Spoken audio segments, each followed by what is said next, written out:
Votre invitée aujourd'hui, Béatrice Rulle, Aglaé Tardin, médecin cantonal genevoise. Bonjour Aglaé Tardin. Bonjour. Merci d'être sur Radio Lac ce matin. Vous êtes un peu la personne que tout le monde veut avoir par cette période pandémique. Alors justement, quelle est la situation actuellement à Genève ? Eh bien, la situation reste un petit peu l'identique à celle des 2 dernières semaines. On a à peu près 40 nouvelles situations de Covid actives qui surviennent chaque jour, ce qui reste trop. Maintenant, évidemment, ce qui a beaucoup augmenté, c'est le nombre de personnes en quarantaine de retour de voyage. On est à près de 3000 personnes aujourd'hui qui sont en quarantaine de retour de voyage. À peu près 800 qui sont en quarantaine parce qu'ils sont en contact proche de quelqu'un malade.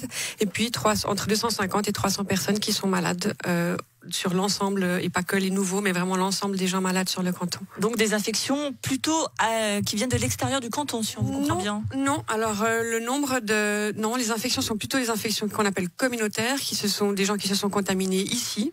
Par contre, on a une grande partie des gens qui sont en quarantaine parce qu'ils reviennent de zones à risque. Ça ne veut pas dire qu'ils sont malades, ça ne veut pas nécessairement dire qu'ils ont été en contact avec quelqu'un qui était malade, ça veut juste dire qu'on n'en sait rien. Et puis que par prudence, pour l'instant, c'est une mesure de quarantaine qui s'impose pour eux dans leurs 10 jours qui suivent leur retour. Maintenant, on voit très bien quand on fait les enquêtes d'entourage et qu'on rétablit les chaînes de transmission que la transmission elle est essentiellement locale. Elle se passe ici, à Genève, et essentiellement durant les moments de loisirs, durant les moments festifs, durant les moments de vie sociale. Nous sommes le 25 août, en plein été. On voit que la circulation du virus a vraiment redémarré. On se profile vers l'automne, vers l'hiver. Les épidémiologistes ont l'habitude de dire que les contaminations sont facilitées dans des milieux fermés. Est-ce qu'il faut s'inquiéter pour cet automne ? En tout cas, on est absolument préoccupé, ça c'est très clair, mais on est déjà préoccupé aujourd'hui. Il faut aussi reconnaître qu'on ne sait pas exactement comment le virus se comporte à la saison froide, qu'il y a encore beaucoup de données qu'on n'a pas et qu'on doit faire avec les informations qu'on a. Et qu'il y a des informations dont on connaît peu le contenu pour l'instant.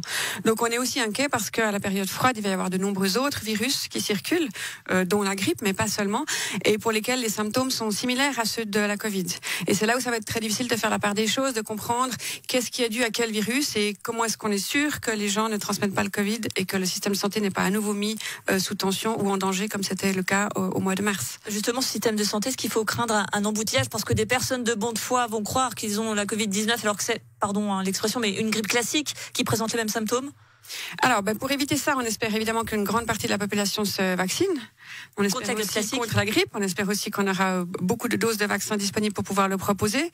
Et puis, on a déjà en place un système de filière rapide pour les tests Covid, pour pouvoir exclure ou confirmer cette maladie-là. Et ce système-là doit se déployer encore pour pouvoir effectivement éviter tout bouchon à la saison froide lorsque les gens auront de nombreux symptômes et qu'il faudra faire la part des choses. Vous venez de nous donner les derniers chiffres à Genève, des chiffres qui sont beaucoup plus importants que dans d'autres cantons.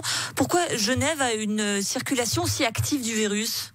Probablement qu'il s'agit là d'une cause multifactorielle, comme on dit, c'est-à-dire que c'est dû à plein de raisons différentes.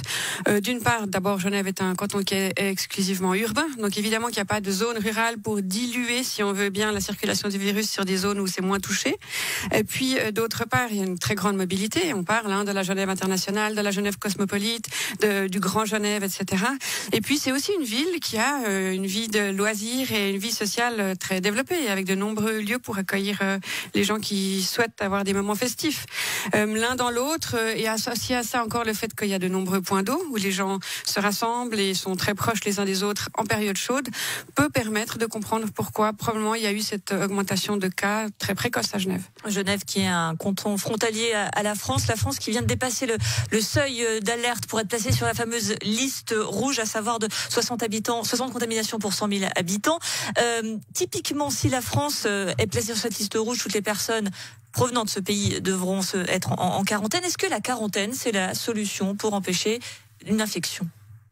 En fait, l'autre solution qu'on peut imaginer, c'est un reconfinement, et ça c'est la solution que personne ne veut envisager et à laquelle personne ne veut être contraint, et c'est pour ça qu'on va tout faire pour l'éviter. Et une des méthodes qui marche, la méthode qui marche le mieux pour éviter ça, c'est de mettre en isolement les gens qui sont malades et de mettre en quarantaine les gens autour d'eux qui risquent de le devenir ou qui viennent d'une zone où ils risquent d'être malades parce qu'ils étaient très exposés. Donc en fait, c'est la solution alternative pour éviter le reconfinement. Si on veut, c'est un peu comme un reconfinement, mais ciblé sur une seule personne, sur un seul individu, en fonction du risque individuel. Donc c'est une espèce de reconfinement microscopique que de faire Donc, à cette vous mesure entendre- de quarantaine et d'isolement. Donc oui, c'est la solution. Et je pense que c'est la seule qu'on a en l'état actuel pour éviter un reconfinement que personne ne souhaite. Donc vous êtes favorable, par exemple, à la quarantaine des 80 000 frontaliers ou quasiment l'interdiction du territoire, parce qu'ils vont pas rester 10 jours en Suisse sans rentrer chez eux. Alors il faut quand même voir un tout petit peu comment se positionnera l'OFSP et ce qu'en diront les juristes spécialisés.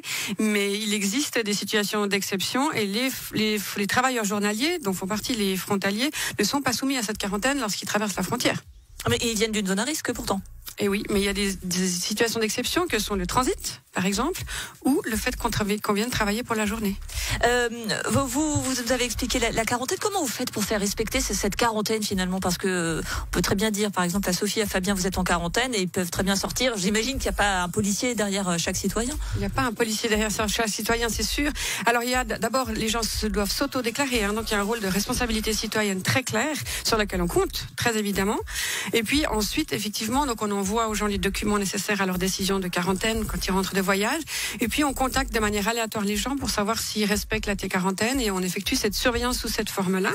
Et puis d'autre part, il y a des brigades d'inspecteurs, il y a des équipes qui se présentent au domicile quotidien de manière aléatoire aussi, tous les jours à différents domiciles du canton. Je ne vais pas vous en donner plus de détails pour ne pas couper cet aspect aléatoire de cette surveillance, mais cette surveillance est effectuée. Maintenant, c'est vrai, c'est pas tout le monde, c'est quelques surveillances chaque jour et on espère sur la responsabilité de chacun. Pour terminer, d'un mot, Aglaé Tardin, vous êtes la nouvelle médecin cantonal de Genève dans un contexte bien particulier. Vos premiers pas à ce poste, est-ce que c'est ce que vous imaginiez? C'est certainement pas ce que j'imaginais, mais c'était ce que personne n'imaginait. Donc je pense que de toute évidence, c'est une aventure qu'il faut qu'on continue à vivre ensemble et je suis là pour ça. Et donc, respectons les distances de sécurité, c'est très important puisqu'il va falloir apprendre à vivre avec cette Covid-19. Merci beaucoup, Aglaé Tardin, une femme très occupée en ce moment à Genève.